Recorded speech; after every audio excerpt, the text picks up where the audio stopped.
Have you ever noticed how a young child can go from happy and playful to tearful and overwhelmed in just a few moments? One minute they are giggling at a new toy or a busy playdate, and the next, they are completely melting down, leaving you wondering what just happened. This sudden and often puzzling shift is a very common experience for many parents and caregivers. When a child experiences overstimulation, their developing brain becomes overloaded with more sensory input than it can effectively process. This triggers an involuntary stress response within their tiny system. Essentially, their brain's ability to filter, interpret, and organize information is temporarily overwhelmed, leading to difficulties in regulating their emotions, focusing their attention, and even engaging in meaningful learning. The primary reason children are so susceptible to overstimulation lies in the unique architecture of their developing brains. Key areas, particularly the prefrontal cortex, which is responsible for executive functions like decision-making, impulse control, and emotional regulation, are still very much under construction. Unlike adult brains, a child's brain has not yet fully built the robust neural pathways needed to efficiently manage a deluge of sensory information. When too many sights, sounds, textures, or activities bombard them simultaneously, their brain's primal alarm system, known as the amygdala, perceives this as a threat and goes into overdrive. This immediate reaction floods their entire system with stress hormones like cortisol. This hormonal surge shifts their brain into a reactive, fight, flight, or freeze state, pulling resources away from higher-level thinking and learning. This isn't merely about a temporary feeling of fussiness or discomfort. Frequent or prolonged activation of this stress response can actually impact the long-term development of neural connections and brain architecture. Over time, this can make it harder for them to manage stress, adapt to new situations, and focus their attention effectively as they grow. Their brain is working extra hard just to cope, leaving little capacity for joyful engagement or cognitive development.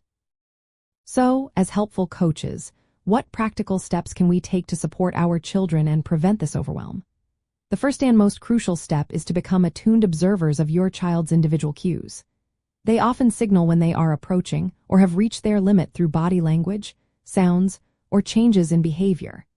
Next, proactively create calm, predictable routines and designate quiet zones within your home where they can retreat and decompress without pressure.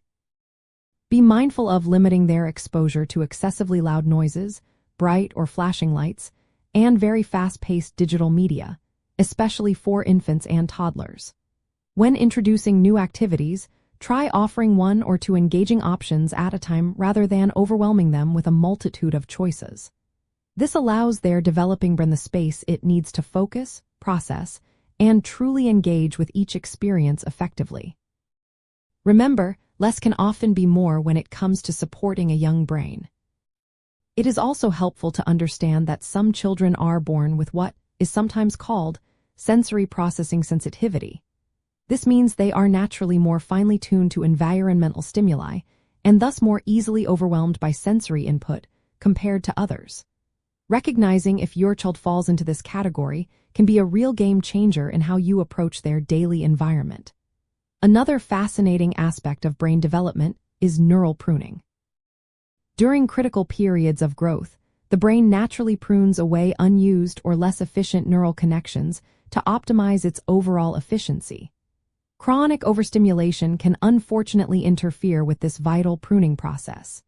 This potential disruption could lead to less efficient brain pathways in crucial areas like attention, emotional control, and even social interaction, making it harder for the child to thrive. By truly understanding how overstimulation affects a child's brain and actively implementing strategies to create a more supportive and balanced environment, we are doing much more than just managing their immediate behavior. We are actively nurturing the development of a more resilient, adaptable, and emotionally intelligent brain. This thoughtful approach strengthens their inherent capacity for focused learning, robust emotional regulation, and overall future well-being. It is about empowering our children to not just survive, but truly thrive in a wonderfully complex world that can sometimes feel very loud and demanding.